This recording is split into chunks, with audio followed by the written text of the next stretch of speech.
alcohol markers, right? They're tricky to use, and I know personally whenever I first got into using them a couple of years ago, it just took me forever to figure out how to blend them, how to layer them, how to get them looking nice. And then there's the other dilemma. What alcohol markers do I even buy? There's so many on the market, and some of them can be really expensive. And you know, I'm not made of money. I'm a college student. So in this video, I'm looking to solve two of your problems here. I'm looking to, number one, give you some of my best tips for learning how to use alcohol markers and improving your alcohol marker work, in addition to giving you guys some tips on how to use alcohol markers. In this video, I'm also going to be reviewing a couple of sets that I received from the lovely sponsor of today's video, Artify art supplies. Anyways, let's get into some of the marker tips, and I'm going to be explaining some of my art process that's going on in the background here too. Can I tell the people about markers now? She says it's okay. Also keep in mind, these are just my tips, and I'm not the best in the world at this. We all know that Laovaan is the best in the world at this. So if you want the best, go to him. Let's get started. Tip number one, swatch your colors beforehand and plan your palette. So before you start coloring your illustration, it helps to do some kind of rough sketch or something and just block in the colors you intend to use beforehand so that you know what you're doing. I failed to do this on the first draft of this illustration and ended up completely hating it. There it is. It's completely different because I really hated it. Oh gosh. Learn from my mistakes. You can swatch your palette onto a piece of scrap paper. That's what I did whenever I was working on the second draft of this illustration. I ended up liking that a lot better. Or you can just lay out the markers that you plan on using. It just helps to keep things organized, and it helps to ensure that the markers you're using actually look nice together. Since markers are a mostly permanent medium, it can be really difficult to correct mistakes. So if you have a sketch you're really attached to, consider transferring it to another piece of paper using a light box. I did that for this video, and if for some reason I messed up the new illustration, I'd just be able to transfer it again, and I wouldn't have messed up the whole sketch like I did on the first draft. Or you can scan your image into the computer once you ink it. That way, if you need to, you can print new line art. Or if you're lazy like me, you can just print digital line art, since most alcohol markers are compatible with inkjet printer ink. I don't even know what the vibes are for this video at this point.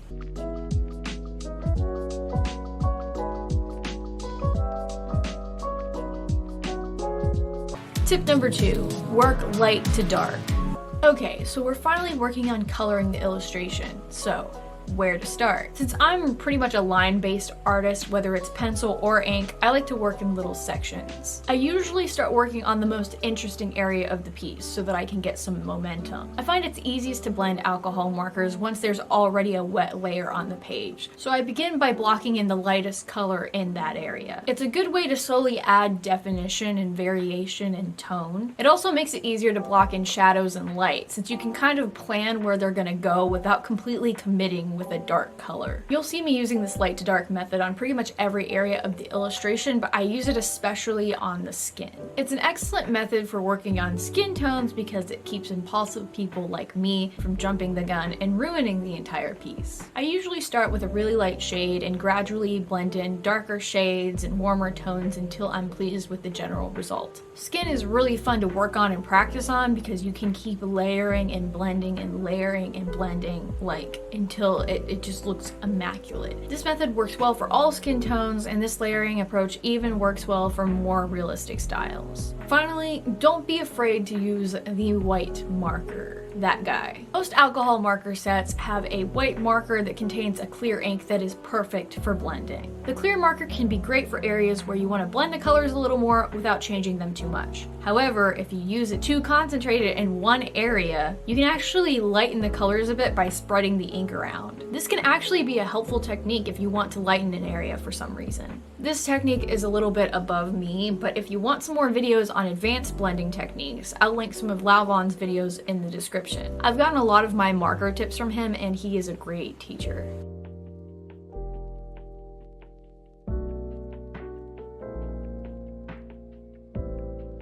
Tip number 3, layering is everything.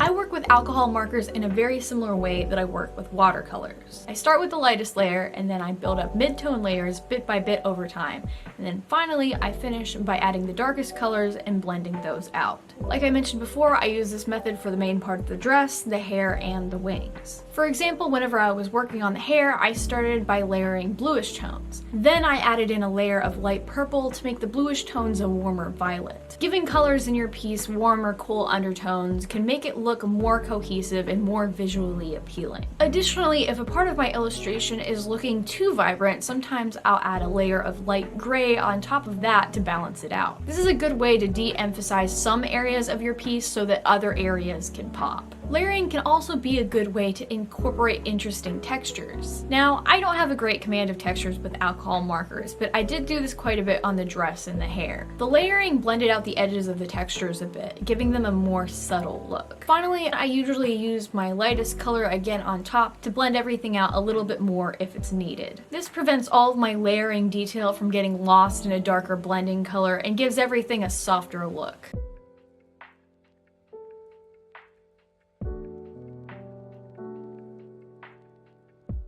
Tip number 4, use transition colors, blend similar tones, and control the marker bleed.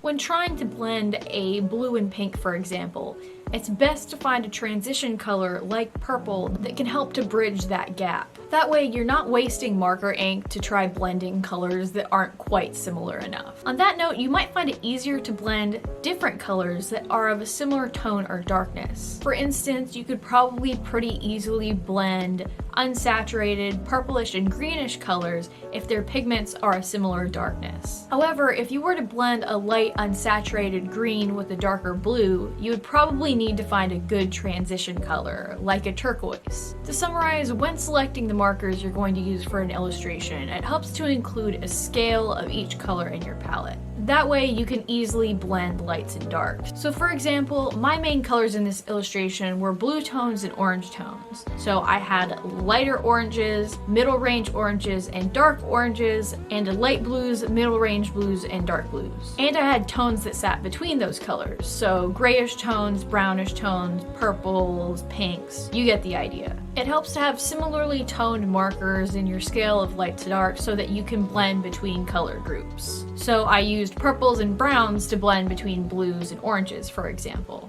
Since alcohol markers are so juicy, most bleed, and it's good to test out how much they bleed so that you can control it in your piece. You might find it helpful to color just within the boundaries of your line art. That way the marker bleeds just to the edge of your line art instead of outside of it. In advanced techniques, the marker bleed can also be an advantage though. As your marker skills improve, you can use how colors bleed into one another to create cool effects in your work. My skills aren't quite that advanced yet though.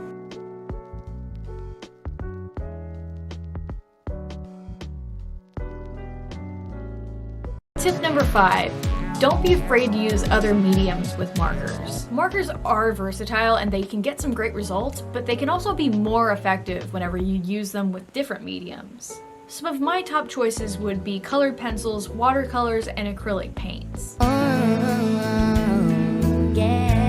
I find that colored pencils are great for adding small details to clothing and hair and more definition to shadows. Watercolors work well for adding small hints of color to create more visual interest. In this piece, I added a few purplish tones on top of the marker with watercolors to warm the piece up a bit because it was looking a little bit too blue. And finally, in this illustration, I used acrylics to touch up a couple of areas and add highlights to the eyes and skin and some rim light. I really like taking a multimedia approach to most of the pieces that I work on because it gives you fewer overall limitations and it usually results in a really interesting look. However, remember to keep in mind how you layer different mediums. Colored pencils, watercolors, acrylics, probably some other mediums you might use really should be a finishing touch after you use markers because marker ink can't really layer on top of any of these mediums. Just remember that the order that you use certain mediums in is important, so if you're ever skeptical about whether two mediums work together, just Google it, look it up, I'm sure you'll find the answer.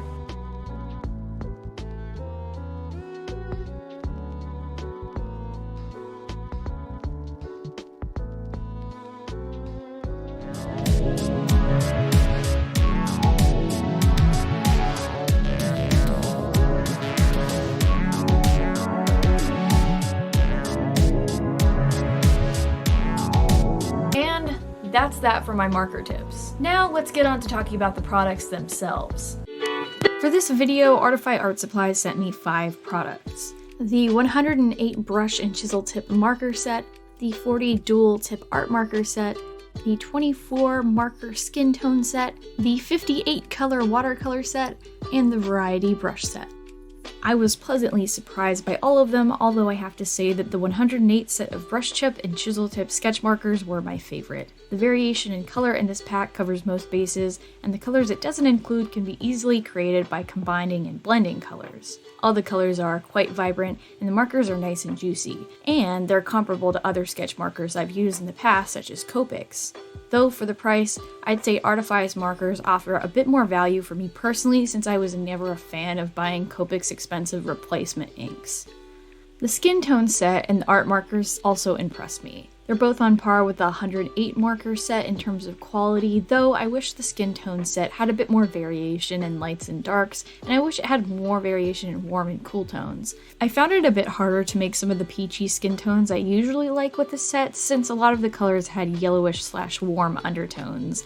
I, like many artists, prefer the brush tips over the art markers tips, but the art markers are really juicy and great for coloring large flat areas. They also provide a good range of colors and offer some good value.